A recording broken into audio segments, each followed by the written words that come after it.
Hello bookworms, I'm Hannah, and this is part 4, the final part of my Man Booker video series in which I provide spoiler-free reviews of all the books longlisted for this year's prize. If you missed the first 3 parts of this series, I'll provide links to those videos in the description box down below. Today I'm talking about 3 books from the long list, and I'm going over them in order from least to top favorite in relation to each other, not in relation to the complete long list. First up is Reservoir 13 by John McGregor. Set in a small English village, the story hinges on a 13-year-old girl named Rebecca Shaw going missing. The police get involved, reporters arrive at the village, divers search the rivers, and everyone is asked to walk the moors to look for Rebecca. When initial efforts to find the girl prove fruitless, everyone in the village just gets on with their lives, and that's all you need to know about this book. There are several reasons why this book was a disappointing read, so let's get into it.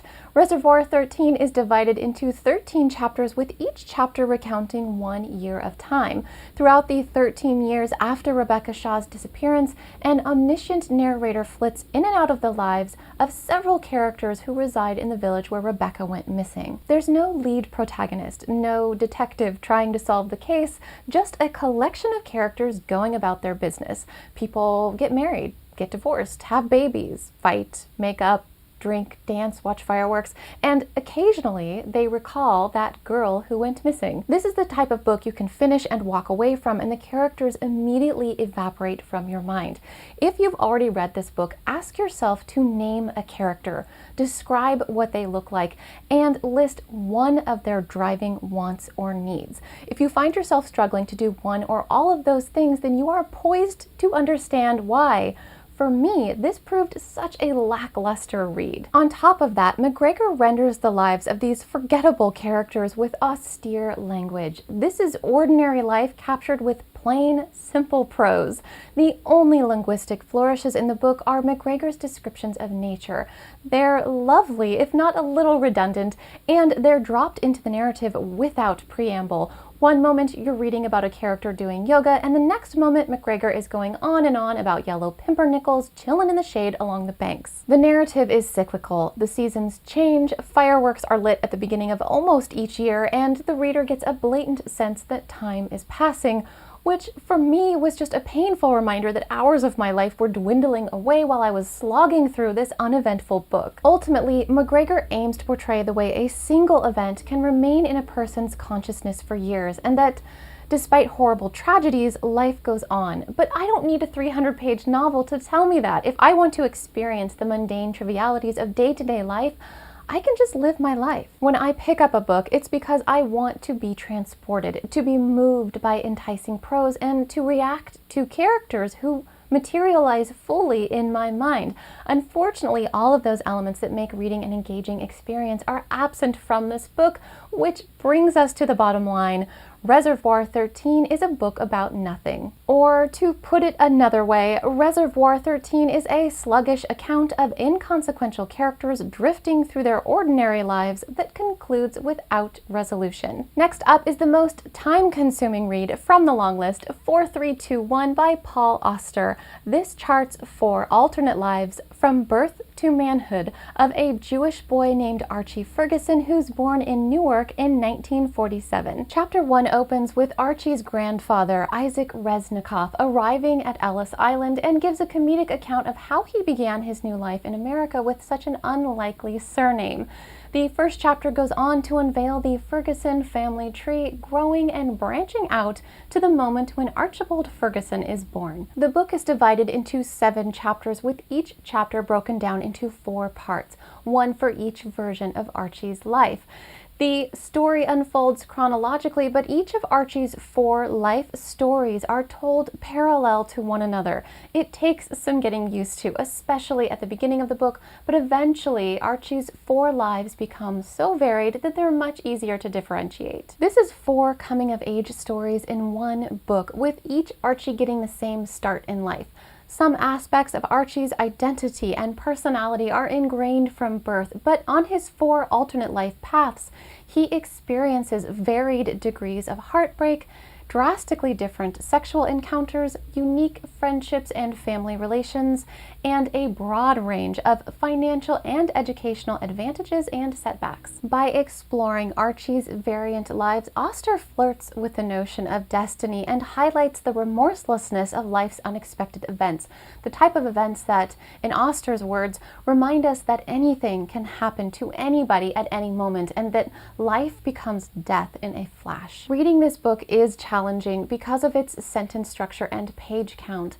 Auster writes in elongated sentences and bulky page-long paragraphs, but there's a natural flow to his writing such that it rarely registered in my mind that I was reading sentences comprised of over 250 words. The writing and the story are so intimate that after spending time with Archie for over 800 pages, he felt like a beloved friend that I wasn't ready to say goodbye to. If the opening chapter of this book grabs your attention, you'll be pleased to know the writing remains consistent in quality and tone for about the first 2/3 of the book.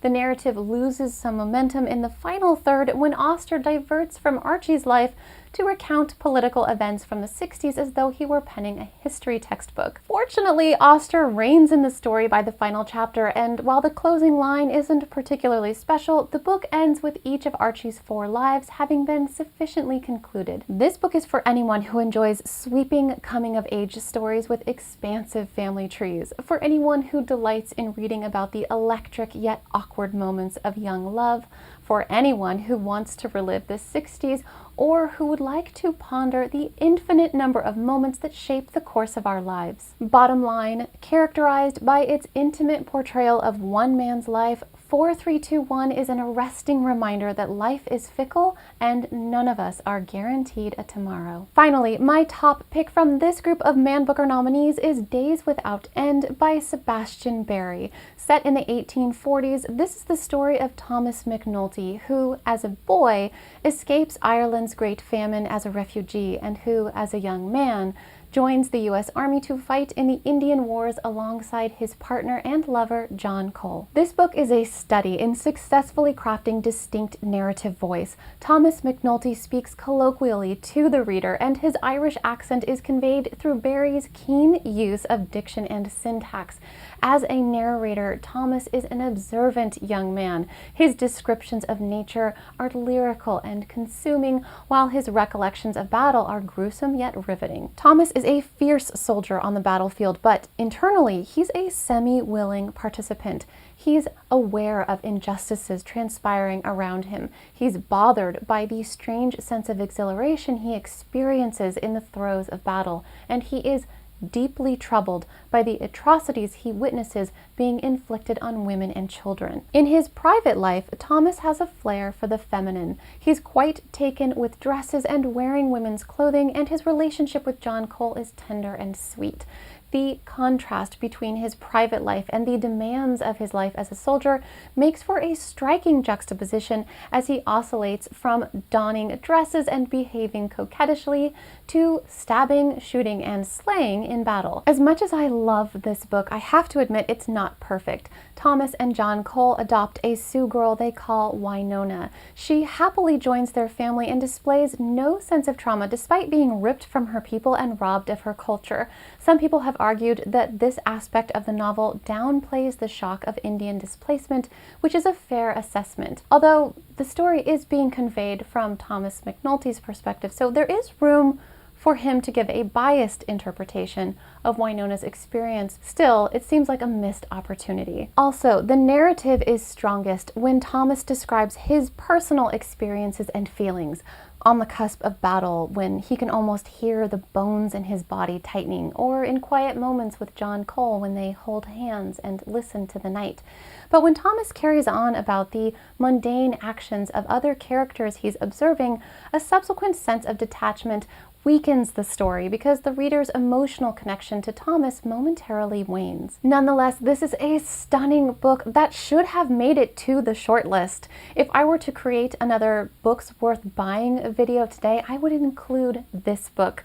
This is the first novel I've read by Sebastian Barry, and it won't be the last. Bottom line, Nuanced, affecting, and crafted with vivid prose, Days Without End is an intensely memorable story about loyalty, family, and love. I've ranked the complete long list and short list in order from least to top favorite in the description box below, and I've included my star rating for each book.